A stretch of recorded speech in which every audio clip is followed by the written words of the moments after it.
My name is Pirooz Kalayeh. I'm an assistant professor of scriptwriting and film production at Southern Illinois University, Carbondale. If this is the first time you're tuning in, this is the Conversations Art and Cinema series, where we interview various artists, thinkers, writers, idea makers across all genres of the media arts. Well, welcome everyone to Conversations Art and Cinema.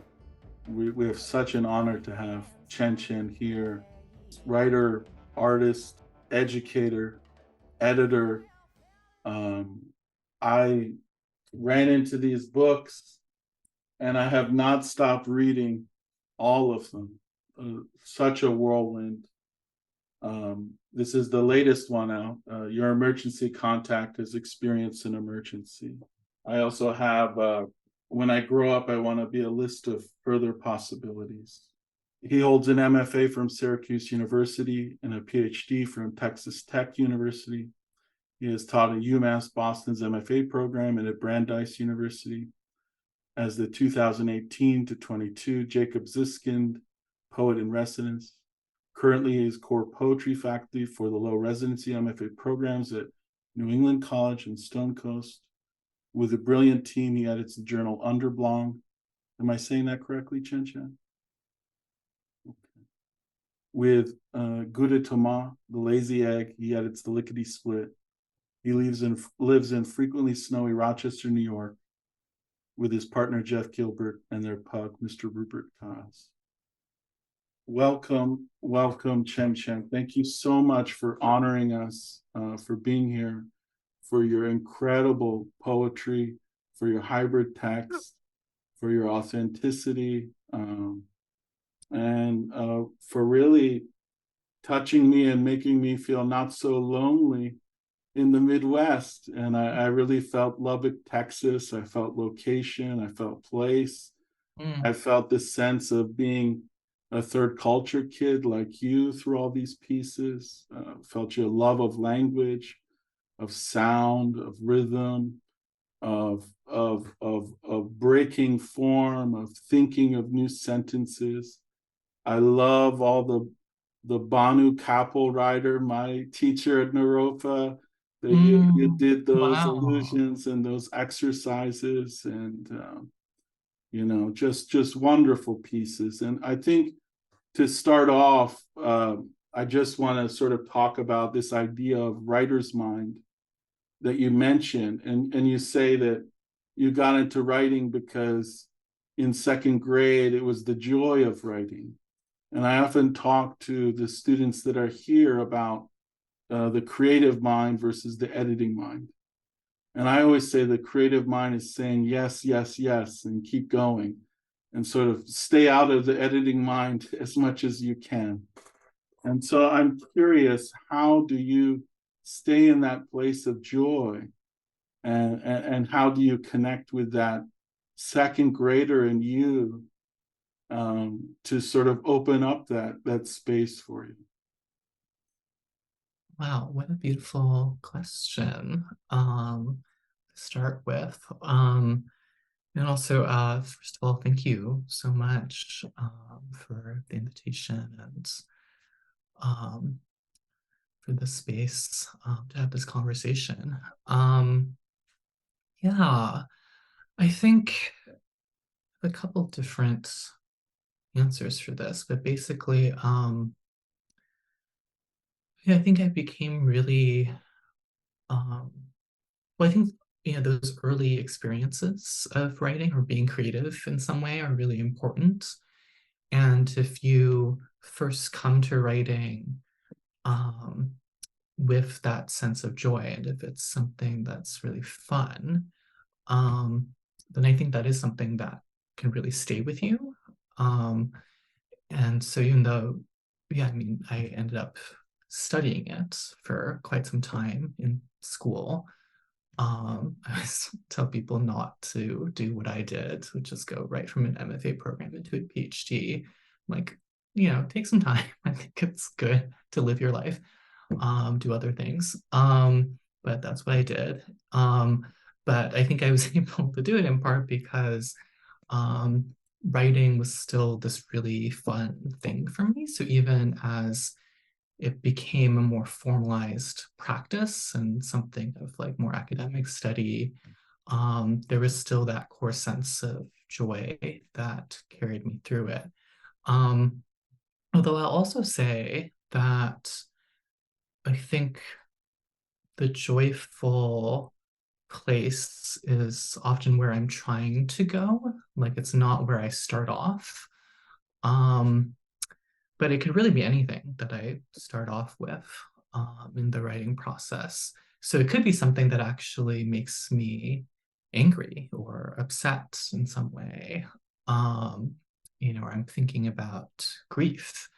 Um, but I do think for me to continue working on it, there has to be, if not joy, like a sense of play and experimentation, like on the language level, especially. So the way that the words sound, that has to really carry me through the process. Um, what was the last part of your question? I think you answered all of it. That was Okay, beautiful. great. Don't worry about it. Thank you. Um, and that gets me right into this idea of constraints, right? Yeah. So one of the classes I teach is cinema of constraints, and my life is always constraints, with cinema. But I like that even from writing. So I know you enjoy playing with this sonnet, that you use the Yeah. anagrams in the second book. Um, is that a way of creating that creative Mm, mind, and how much of that breaking through or making those yeah. constraints is really something that, at least for you, when you make those constraints, it is the piece, right? For you, Yeah. it starts with the constraint, or does it start with something else? Is it more, does the title make the constraint? And I'm sort Mm, of thinking of Chen without the middle name yeah, Chen, yeah. right? Which was the Mhm. anagram piece. But Right, right. Yeah, I was going to mention that poem. I remembered the last thing that I was going to say with the previous question, but it's related to this one too. Um, yeah, like I think the distinction that you made between like, yeah, the sort of creating mind and the editing mind is really important. And I was going to say in response to that, my process, it tends to, like I tend to overwrite, so I over generate, and then a lot of editing is like editing down from there, and that includes like putting a book together. Like I tend to have too many poems, which is actually kind of a nice problem to have, I think, versus like the opposite, I guess. But sometimes it can be overwhelming to try to make those choices, like on individual poem level of like, how do I need to pare this down and kind of find the real focus of the piece. But then also, yeah, what belongs, deciding what ultimately belongs in a collection. Um, and sometimes that'll involve conversations with writer friends or with editors. Um, with smart readers who can give me a fresh perspective on the work, as I've just been, staring at the screen for so long. I've lost all perspective on it. But yeah, so I tend to overgenerate and then edit down. Um, and now I'm blanking on what you just asked. I just like, yeah, I came from like another Zoom you're double for zooming. this. So that's like what my Oh, it's evening's like right okay. now. It's just so much. Yeah. Oh, constraints. Right, right. Constraints, yeah. Yeah, I was going to talk about the anagrams poem. So that came out of workshop assignments, so poetry class in my PhD program. I initially thought that assignment was really unfair because it was to write a poem using only the letters from your name and I only have 4 letters to work with because I have the same first and last name. And so I really struggled. Like I tried really hard to do that, but I only had like he and hen and maybe like eh. So I couldn't really make sentences from that. It would have been like a super experimental, maybe like just tone poem. Um, but yeah, then I remembered the no middle name part, like how I'd show up on class rosters growing up, how my name would show up. And so then that gave me more letters. I felt like a contestant on Wheel of Fortune or something of like, can I just buy a vowel, please? Because I only had the one. Um, and so I think you learn a lot about language through constraints too. You're like, oh, you need vowels if you want, more, uh, a greater variety of words or a greater lexicon to work with. Um, and you also learn, like, if you're constricted in certain ways, like, oh, there aren't that many prepositions that I can make, then that changes how the sentences will sound. Maybe they'll be more fragmented, they'll be less connected. And so you start to play with that. Um, but then it's also like from the constraint comes the subject matter too. Like I realized like, oh, I'm using the letters for my name. Like, what if this poem is really about naming, the act of naming, the power of naming? What happens when you're sort of misnamed in some way, right? Misperceived, right? Someone kind of imposes a name or an identity on you that you don't claim. And it's really about how the other person sees you, right? Or stereotypes you. Um, so then, yeah, it just became really a rich subject to examine more closely. So it started off as like a really frustrating assignment and feeling very limited. And then it's like you figure out a way to open it up for yourself. And then you start to play. And I think the subject comes from that. Um, I find often like when I'm talking with students and there's this sense of like, oh, well, there's nothing I have to like write about, or they're worried that, what they're thinking about isn't worthy of putting in a poem. Um, and I'm always like, well, I disagree with that completely. I think, everyone has, um, thoughts that are worthy of putting in poems. And it's sort of like how you move through the world. But also, I think there's so much pressure to like have this amazing subject. And for me, more often, it's that I start with language in some way. Like I start with the material, and let that reveal something to me. Um, and I discover the subject along the way rather than starting with it. And constraints or like forms are great for that too. And you mentioned sonnets, and I'll just say that with sonnets, I think it's like a very counterintuitive kind of form for me because, as I mentioned, I tend to overwrite and I have like very long lines and I like to ramble and kind of meander. Um, I hope in interesting ways, but I think the sonnet, in a way, really challenges me, but I think it's like a really useful tension to have. It's like, how can I fit my rambling tendencies into 14 lines, or use like shorter lines even. Um, but then also, how does that then transform the form? Like, what does that do to the sonnet? Like, if I bring my um, idiosyncratic ways of speaking, right, to a form that doesn't seem suited for it, on the surface. But then it, I think, makes me more interested in the form too. And it can start to get weird, which I think is what you want as an artist. And you want that surprise that happens. So I think, yeah, I also will hear from students like, oh, I don't want to, write in traditional forms or whatever. And I'm like, yeah, not everyone needs to write sonnets. It's not like a requirement. Um, but maybe if you try it and, have your own kind of take on it or break the form in some way. Like I think of the poet Raphael Campo, who's also a physician, and he would write these poems that he called broken sonnets. And they had 16 lines rather than 14.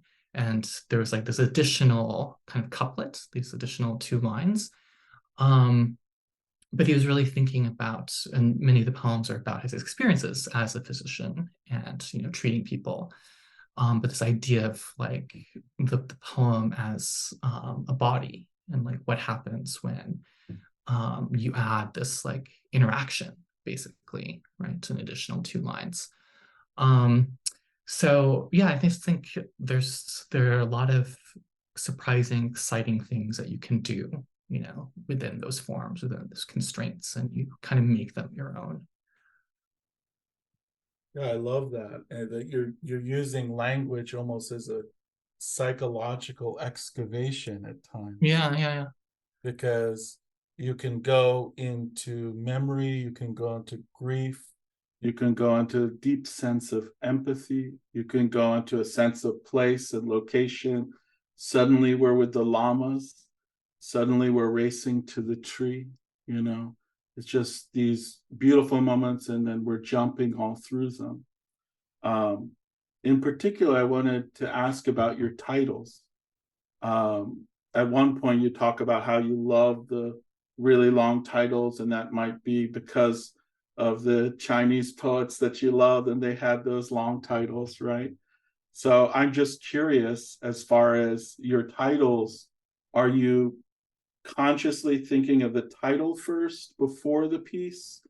And is that part of the constraint, or is it titling afterwards? And do they sometimes bring the poem, the title itself, or is it sometimes talking about the Yeah. constraint? I do find it easier if the title comes first, rather than like having a poem and not knowing. It's like you have a baby and you don't know what its name is for like years sometimes. Um, so that's frustrating because you're like, what do I call you? Um, and you just want to like refer to it as something like that poem. So it's great if the title comes first. That does give me a direction, for sure. And there is a kind of constraint to it. I think of the poet Jericho Brown, who talked about this actually with like first lines of poems. He would say that the first line sets the base rhythm for the rest of the poem. And so you should pay a lot of attention to beginnings, right? Because they can contain kind of everything else, including like if you're going to deviate from that initial image or initial rhythm, initial sound that you've got going. But you have that kind of foundation of the first line. And I include the title in that too. Like I feel like the title, maybe I'm mixing metaphors here, but it's like the door to the house of the poem. And so, it can say a lot about what kind of house you're entering, right? The sound of that title, the look of the title. Does the title contain an image? Does the title contain a whole world in itself? And that's something that really fascinates me, especially working in poetry, where I feel like already you're usually working in this pretty compressed form, right? Something that's a page, maybe 2 pages, usually. How do you create a whole world in that really short space, that feels complete in some way, maybe emotionally complete, if not narratively complete? Um, and so a title can work in a similar way. You can think of like a title as a kind of poem too. And so that's what I love about like the long titles. In fact, that poem that you referenced in the book, I think, yeah, the title is actually like longer than the poem itself. And that was an asymmetry that I became really interested in. Of like, what would happen if that were the case? And then like the title's also in English, and then the poem is mostly in Mandarin Chinese, with some English. It's kind of code switching. And so yeah, there's just a lot going on like formally that kept me very interested in that poem. Um, and I think again, yeah, there has to be kind of some surprise in the process for me to want to keep working on something. Because usually it'll, take some time, like a single poem may take months or years even. Um, and so, yeah, I think part of it is just sustaining my own interest, but the other part of it, as I said, is like discovering what the subject is. And so it's like the lengthiness of that title is very much like related to what's going on in the poem, how it's thinking about like Chineseness. Yeah.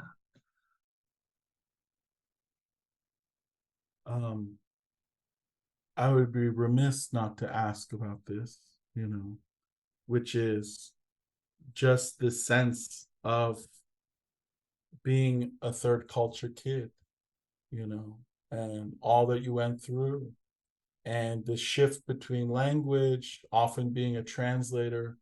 I've been there myself, and I'm gone through the same type of code switching, the jump between words, the jump between time and place. So many incredible pieces all throughout both books that deal with this, but also dealing with sexuality and dealing with,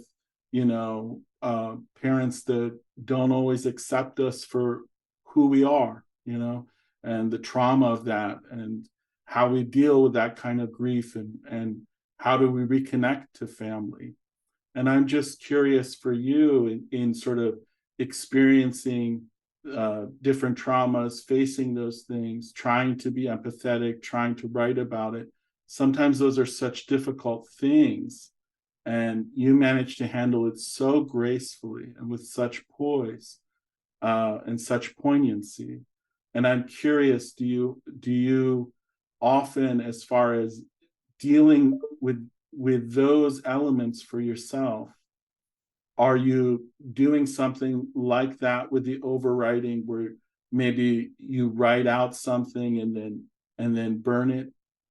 I know Bobby Louise Hawkins often gave me that advice, to sort of be able to deal with the situation sometimes. Or are you ever doing any type of role play in your mind? Is that one way that you're getting through some of these places? I'm just curious how you're dealing with those really deep scars and wounds, especially when it comes to family and language. Mhm. Yeah, again, I don't tend to sit down and be like, okay, and now today I'm gonna write about this trauma 10 years ago. Or this really difficult conversation with my family, or the sense of rejection. Like I don't tend to start there. Um, I tend to start with an image or a line that I just can't get out of my head for whatever reason. And then I kind of have to figure out why and what it's connected to. Um, like what does that image really want to say? Or what is that piece of language? What does it really want to do? So it goes from there. And there is a process of experimentation. I do think for me, it's really important that a poem doesn't have just one tone or kind of one emotion to it. I feel like, if that were the case, then I would just make that like a social media post. Like to me, that's not a poem. Um, I think a poem has to complicate itself in some way. There has to be some kind of turn. Um, and so often that means for me, like going from something kind of funny or humorous, and more like observational, to something that is more um, narrative, or something a lot more personal. Um, and So that's often the movement in my writing. Like I'll start with something that seems less consequential, but then sort of takes on this significance because of the emotions and memories that are associated, right, with that initial thing. So it's almost like a progressive deepening. So Yeah, each layer of yeah, language is appealing in a way. right, right. Yeah, so that progression is really important to me. But then also in that progression, because I think it's not enough to kind of just go from funny to serious. I think like within the serious, there has to be um like I have to like learn something from the process. Like I'm often asked like how do I know a poem is done? And one of my answers to that is when I feel like I've really learned something that I didn't know before writing it, you know? So it's not like a conclusion that I already had about an experience, like, or about my family or about my sexuality.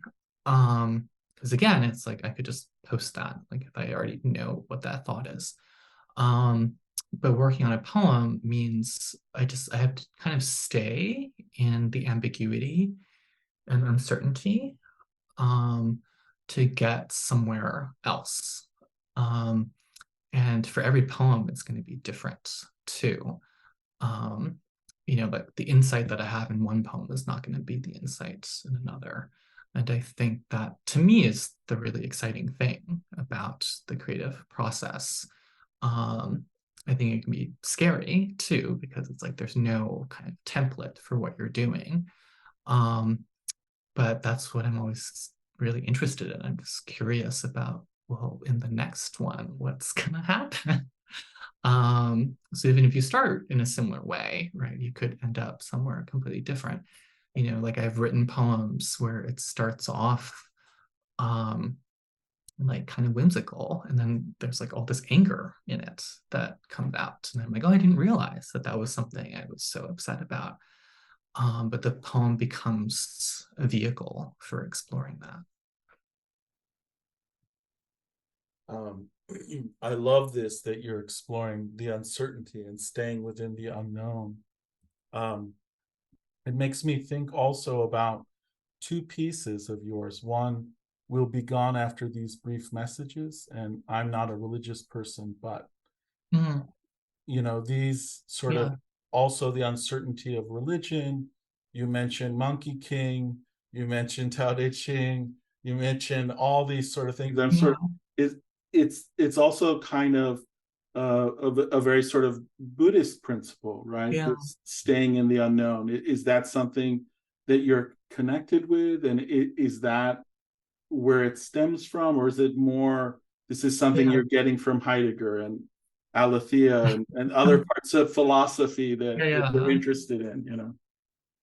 Yeah, I think it's an interesting question because I would say, you know, in my actual day-to-day life, I would consider myself an atheist. But and I didn't grow up religious. I didn't have a religious upbringing.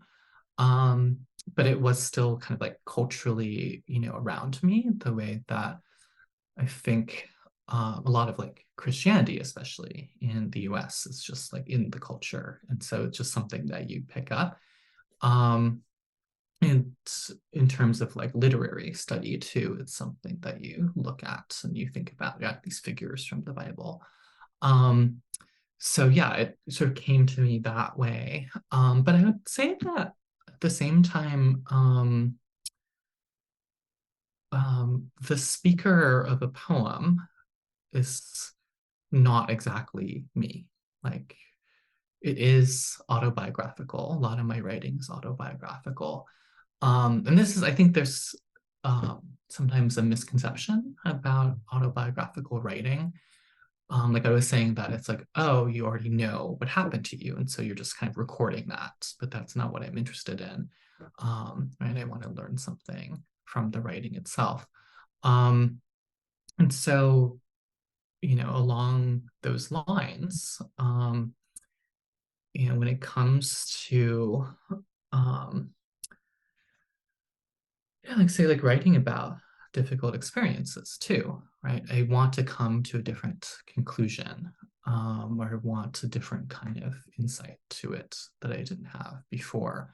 So that's really important to me. And so I'll keep, drafting, revising something until it feels like, I'm getting closer to that. I feel like I got away from your original question. Can you remind me? And I'm already on the next question. Okay. So when you voice it and that Yeah. story gets out for you, right? Yeah. And that excavation, you find something about yourself.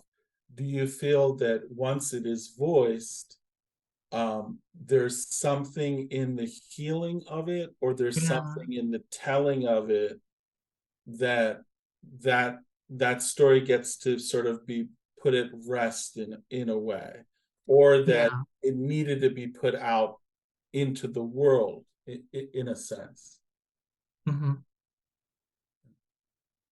So Sorry, I'm just you curious. froze. Yeah. Okay. Um, let's see. The screen just froze. Okay, I think it's back.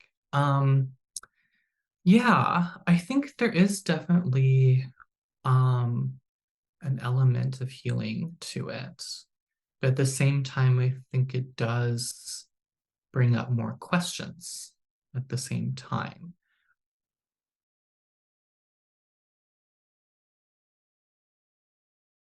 Certainty in the writing process. Um, the other thing I was going to say too was thinking about the speaker of the poems not being exactly me. Um, I think it's important to have that voice that's kind of open to more possibilities. So the way that like, God comes into some of the poems, even though, as I said, in my actual life, I consider myself an atheist.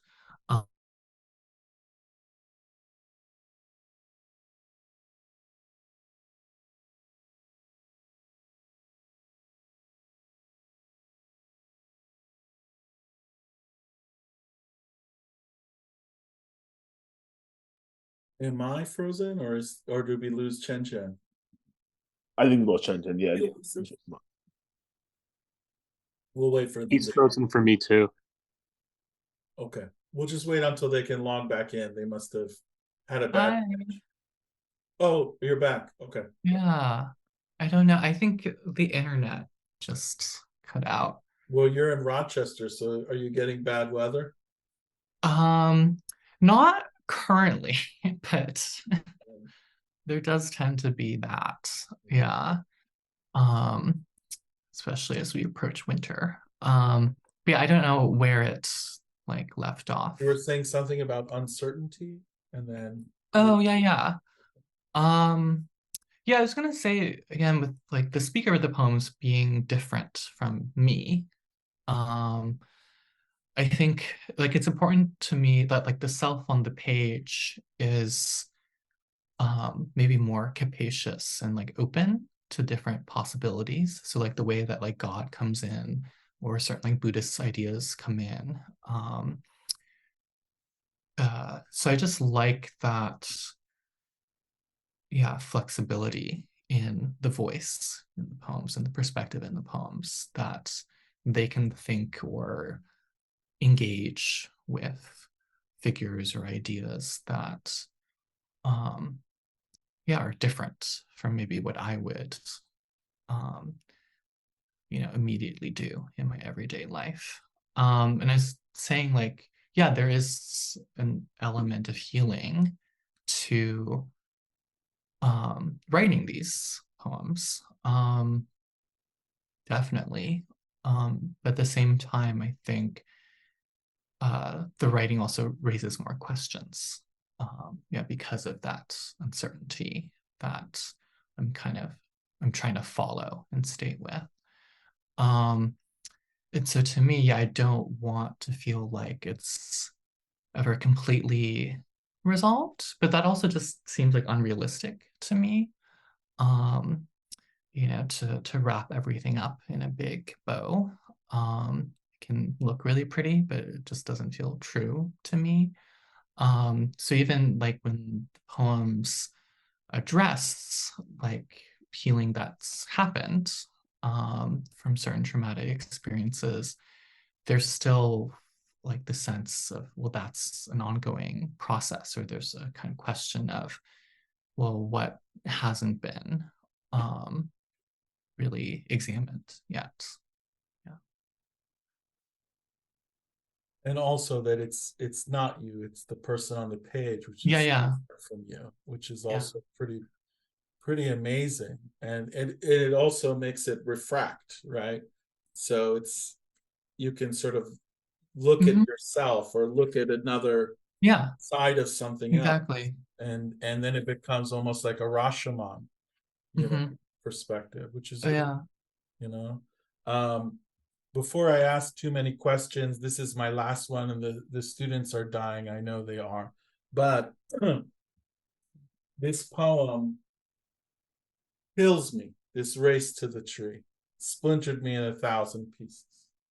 um it's so cinematic, and I was just curious, are you dealing with image in your mind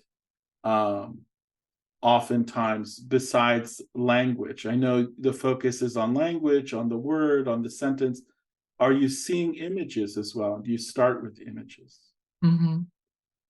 Yeah, I think more often I'm very driven by voice.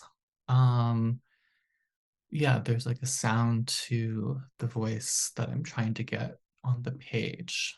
And the kind of, you know, like conversational tone, but like it, you know, it's like your best friend talking to you, but what they're saying is weird.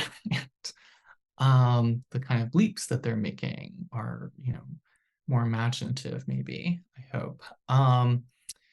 So yeah, that's usually what I'm going for, but it's true in that poem,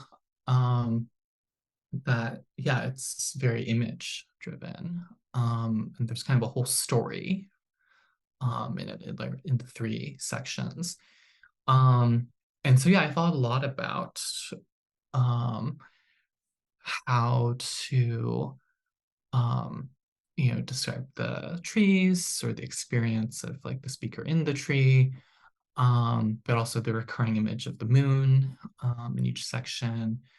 Um, yeah, so um, the way that like the images build on one another was really important, because I felt like the story that I'm telling in that poem, it's really done through those images.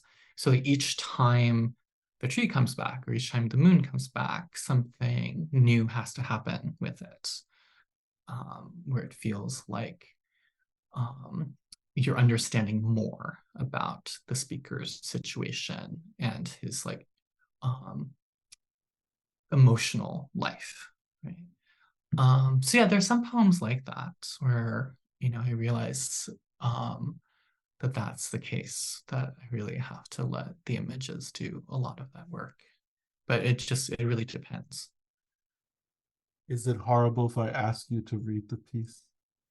Oh, yeah, I can read it. I just love it so much. Yeah, thank you. It'd be so wonderful.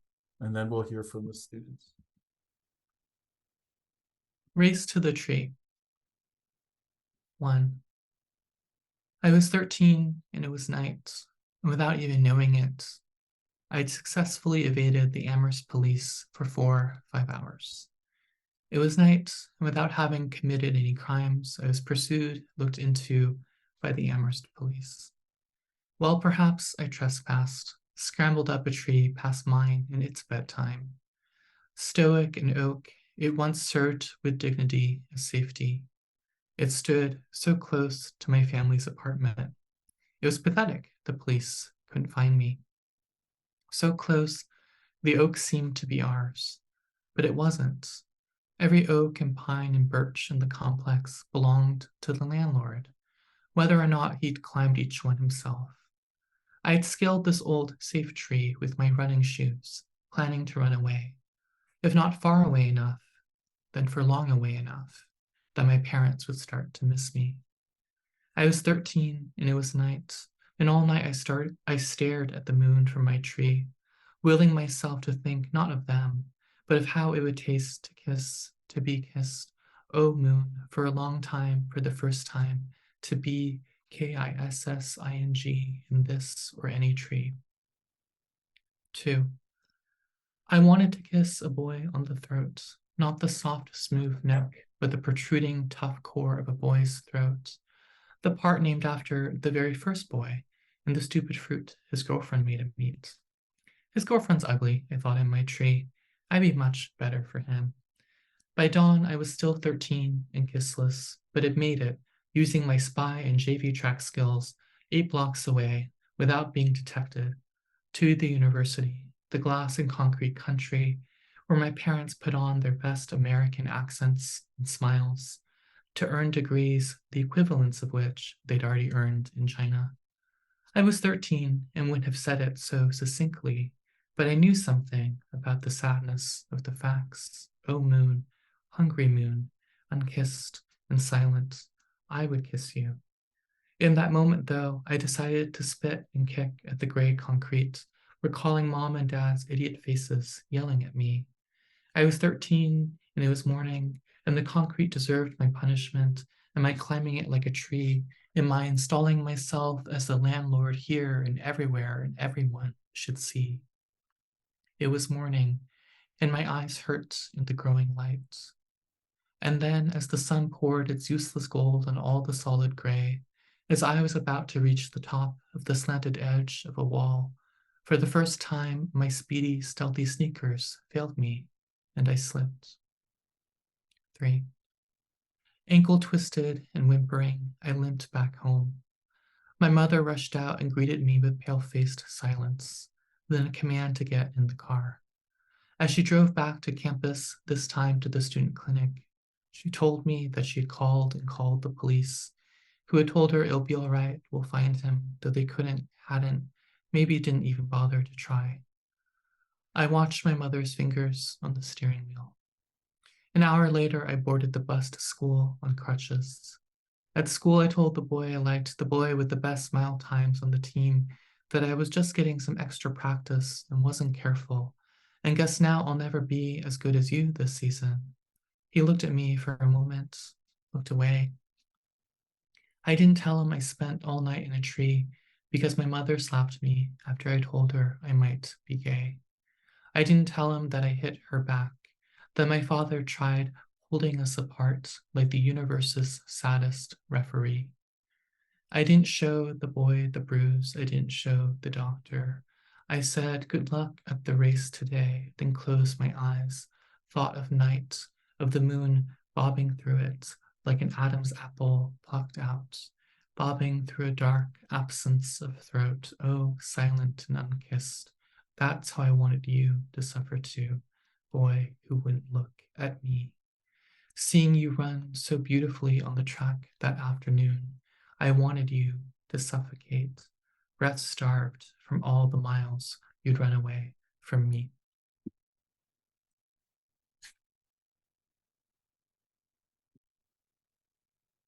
Thank you. Thank you. Wow, wow, wow, wow, wow, wow, wow, wow. That's Sarah saying wow. So I'm going to open it up. Amazing, amazing pieces. All of them amazing, really. It's such an honor. And whoever wants to go first, please go ahead and you know the drill. All right. Hello. I'll kick us off. My name is Dejanae Robinson. I am in my 3rd year of my MFA with a focus on fiction. And thank you for sharing your poem. It was very, very beautiful and very cinematic, like Pirooz said, really great imagery.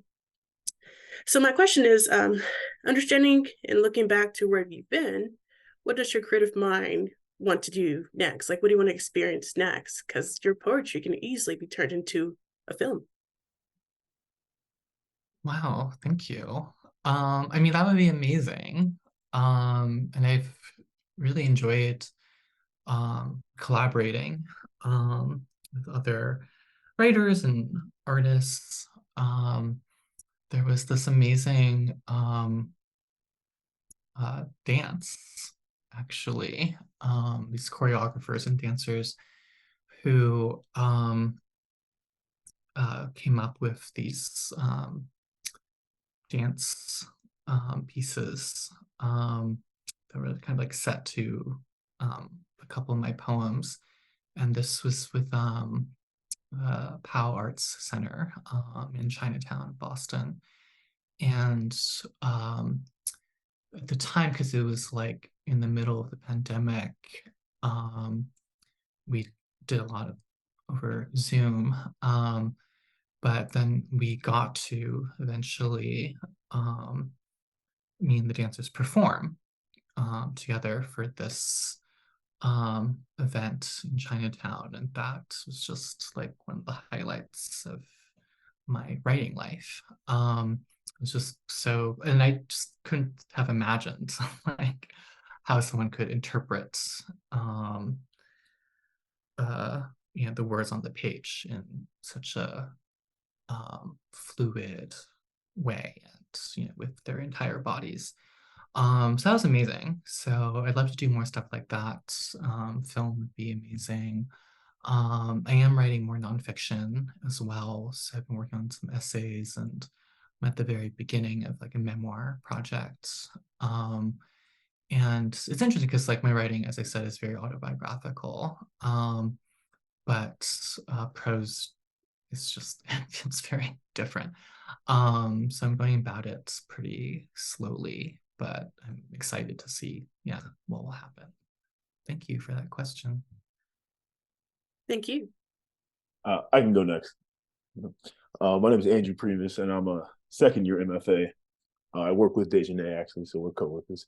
And so I have like a two-part question. I don't know how much time we have, so feel free to only answer one. That's fine. But the first part of it is, so I'm mainly in fiction, but I am taking a poetry workshop. Yeah. And by that I mean like it's happening right now, but I came here because this seems very valuable. And so one thing that I've been kind of struggling with poetry as opposed to fiction writing, and I also do music and I do lyrics, is something about like self-doubt would be the best way to put it. Like, how do you get over the idea that there's not really much else that can, you don't have much support when you're writing poetry. Now, when I'm writing a song, I'm like, okay, I have to cater to the rhythm and the melody and all that. And so I kind of have there's some backup. But when it's poetry, it's just your raw emotion on a page. There's no beat, there's no camera movement, there's no tricks. It's really just you. And so I was wondering, how do you overcome I guess, would the word be insecurities of putting your raw emotion on a page with no artistic backup, just purely you? Yeah, I think it's really important to let yourself make a mess, I would say. And just kind of go for it. I think often of there's a great chapter in Anne Lamott's book, Bird by Bird, called like Shitty First Drafts. And she's basically like, yeah, everyone writes shitty first drafts. And that's what it's for, actually. And so I think thinking about it in that way can actually be kind of freeing. That like, oh, it's supposed to be a mess, and you're supposed to not know, what to do with it. And there are parts of it that aren't working. But that's what that draft is for, right? The first draft or the early drafts. In fact, yeah, for me, in my experience, I would say often like the first couple of drafts are really just like, word vomits or just kind of throwing paint on a wall and seeing what sticks, like just seeing what you're interested in. I just think like the more that you like allow yourself to do that, while you're like reflecting on the process, I would say that's a key piece of it. And noticing, right, what your tendencies are of like, oh, that image keeps coming up. maybe that's something I should focus on. Or even just like that word I'm really obsessed with, right?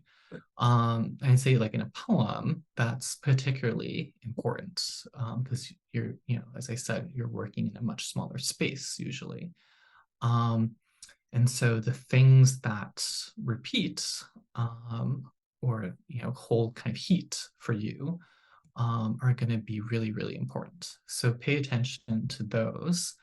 And I would say, yeah, like out of the mess, you start gleaning things, right? And you kind of hold on to those pieces that really shine. And yeah, matter to you like emotionally, but also formally. So yeah, I'd say like go ahead, like write the shitty first drafts. Let it be raw. And then from like reflect on that. Yeah, and go from there. Yeah, no, thank you. That's actually really helpful, especially the part about words and things that keep coming up. As soon as you said that, maybe three things popped into my head that I had just been ignoring. So no, thank you. I'm gonna look at those. I do have more questions, but if someone else wants to ask one.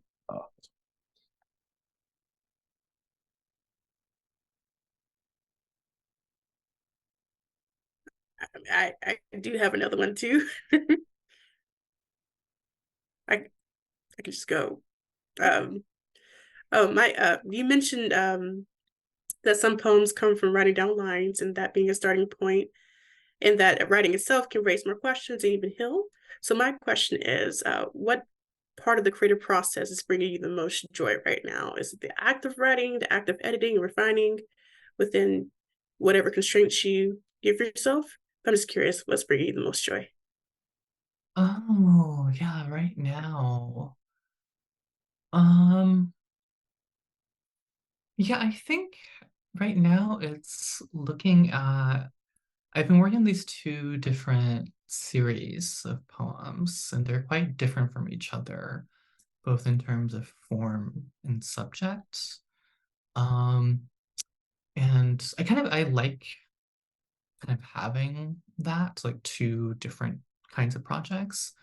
Because if you feel like you're in a rut with one, like you're stuck, you can go to the other one, right? Um, so that's also something I recommend doing. Yeah, so I've been really enjoying just looking at both of them again. Like a bunch of the poems are written. I might write a couple more, but most of them are written for both series. And so now I'm kind of considering um, yeah, a couple of things. I mean, one is like how close do I want them to be?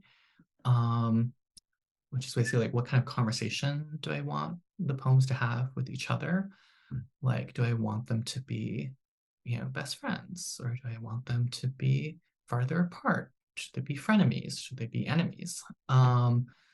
So yeah, I'm just like always fascinated by that process. Like once you have a bunch of pieces, like how do they go together, right? Um, and what might you write next that kind of helps them go together? Yeah. Thank you. Mm-hmm. And then so my other question, and you kind of did answer it with the idea of like kind of the shitty first draft. I really like the idea, but it's how do you kind of deal with perspective on the poem? I've been writing so all my music is kind of about love, and I've really kind of just did that form of writing, but now I'm kind of just I have ideas. So the poem I was going to be doing this week is about appreciation, and my last one was about self forgiveness. Just these ideas that I've been thinking about that aren't they're not like it's not like a specific situation that I can talk about. Perhaps there is, but I'm kind of just thinking of like the idea itself. And so when I'm writing it, like one stanza I'm saying like, oh, I'm a traveler on a floating rock, but then the next one I'm saying it from the perspective of the cloud that's looking down. You know what I mean? So I keep switching the perspective. So I guess my question would be, A, is that okay? B, like how if it is okay, like how would you proceed in doing that? And if it's like not okay, is it like, is it okay? Like Yeah, I think that's totally okay. Yeah, like you have different speakers, um, personae, and there are many poets who do this. Like someone who comes to mind is Victoria Chang, who has this book called Barbie Chang. Um, and like she writes about herself and like her own experience, but from the third person. And that was actually one of the inspirations for like I have a poem in my second book called Doctor's Note, where I kind of narrate the piece from the third person and use my name in it. Um, and so I think that kind of perspective shift is really great. Um, like especially if you're dealing with really emotional or personal subject matter. This is sort of going back to the idea of a constraint, but this kind of perspective shift where you kind of deliberately, even though it's like from your life, you deliberately write it from a different angle, right? So like writing about yourself in the third person, I think can be a really great exercise for that. Or coming up with a whole like alter ego, even like a different name, and then it becomes this whole character. You can imagine like, well, what town did they grow up in, and what are they doing now? What do they do for work? What's their favorite snack? Things like that. Um, so yeah, you can do that kind of like character work actually in a poem. So even if it's in first person, like you're using I, right, you can still think of that as a character. So I think that can be really fun. Cool. Thank you. Yeah.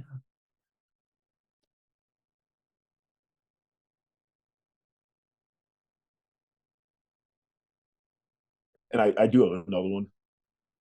Um,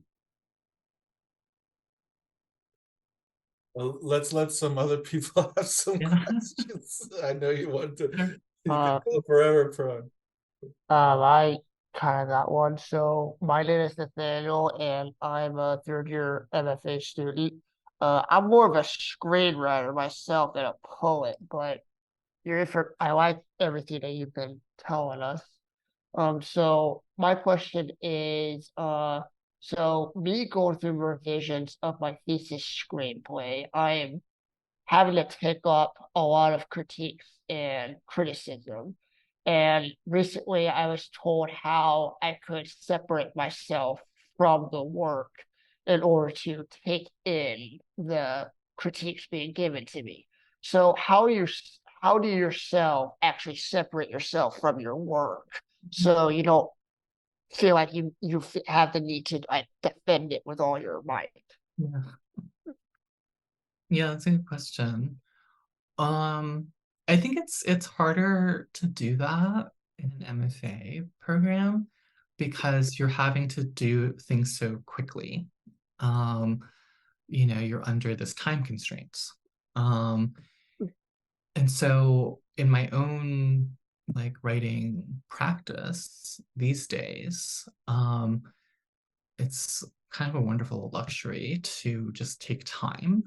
I think that's like maybe the number one thing. Um, because yeah, I mean, you'll continue to receive feedback, critical feedback, from like editors or like, another scriptwriter or a producer, things like that. So I think it's important to know what works for you because it's going to be, I think, very individual, like how you engage with feedback, like how do you have that conversation? I think that's a really important skill to develop. And so for me, it's like if I'm talking with an editor, say, about, a change that they're proposing to a piece that I'm working on, I might say, well, I don't think that exact suggestion is going to work. But then I'll propose something else. Like I might agree that something needs work, right? Something needs to be changed. But I might not see eye to eye about how to go about doing that, right? So I'll propose something else. And to me, I think that's a great way to like have that kind of conversation, but also to like think about feedback.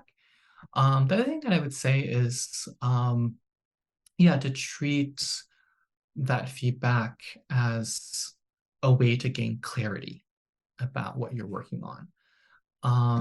So this idea of like, maybe it clarifies something for you that this like, no, this is something you really want to stick with and that you will defend, right? And so then you have to kind of reflect and decide on how do you want to do that, right? How do you want to have that conversation?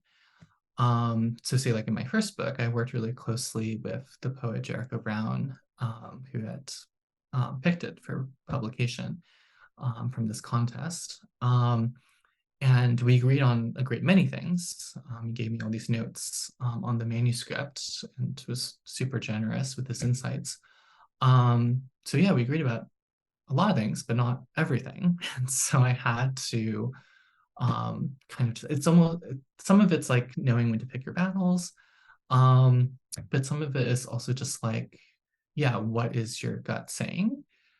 And so the thing that I would encourage you to do is like to keep kind of developing that gut, like, and trying to distinguish between like what is just like a knee-jerk reaction to receiving critical feedback, because I think it can be hard for anybody to take that on. But you know, what's the reaction, and then what is the actual thinking behind like a particular choice that you've made on the page. And it's like the more that you can talk about it on that craft level and think about your choices and defend them, or you know, question them in your own way, then I think, yeah, it'll be yeah, just more meaningful to have those editorial conversations. Thank you. Yeah, thank you.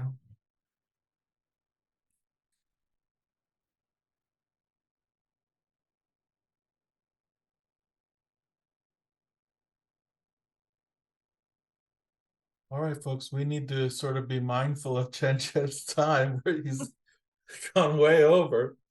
No, this is great. Thank you all. Yeah, it's been so wonderful to have you. Thank you so much for taking the time with us.